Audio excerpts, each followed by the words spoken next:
মধ্যপ্রাচ্যে চলমান উত্তেজনার মাঝেই ইরানের একটি গুরুত্বপূর্ণ পরমাণু বিদ্যুৎ কেন্দ্র লক্ষ্য করে হামলার ঘটনা ঘটেছে। ইরানের বুশেহর শহরে অবস্থিত এই কেন্দ্রের উপর হামলা ঘটে স্থানীয় সময় গতকাল সন্ধ্যা ৭টার দিকে। জাতিসংঘের পরমাণু প্রকল্প পর্যবেক্ষণ কেন্দ্র এবং ইরান সরকার উভয়ই হামলার সত্যতা নিশ্চিত করেছে। প্রাথমিক তথ্য অনুযায়ী হামলায় ব্যবহৃত বস্তুটি বিস্ফোরকবাহী উড়ন্ত বস্তু হলেও এর প্রকৃতি বা ধরন এখনও নিশ্চিত নয়। ধারণা করা হচ্ছে এটি একটি ড্রোন হতে পারে।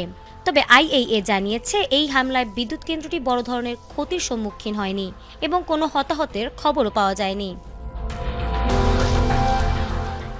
আইএইএ এর মহাপরিচালক ঘটনার পরে দ্রুত পদক্ষেপ নেওয়ার আহ্বান জানিয়েছেন। তিনি সতর্ক করে বলেছেন, এ ধরনের হামলার ফলে যদি কোনো বিস্ফোরণ ঘটে তাহলে তা এক ভয়াবহ আঞ্চলিক বিপর্যয়ে রূপ নিতে পারে। ইরান সরকারও এই হামলাকে আন্তর্জাতিক আইনের সুস্পষ্ট লঙ্ঘন হিসেবে উল্লেখ করেছে এবং ভবিষ্যতে এ ধরনের হামলার পুনরাবৃত্তি পুরো উপসাগরীয় অঞ্চলে বড় ধরনের বিপর্যয় ডেকে আনতে পারে বলেও সতর্ক করেছেন।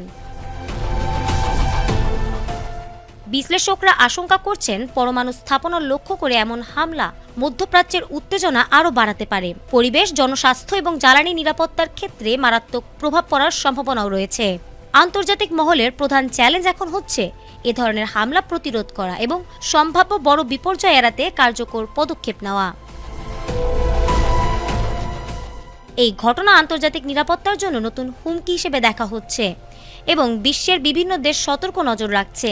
এমন পরিস্থিতিতে সংবেদনশীল পরমাণু স্থাপনাগুলোকে সুরক্ষিত রাখা একান্ত জরুরি বলে মনে করছেন বিশেষজ্ঞরা। ফারহানা হক, এটিএন বাংলা।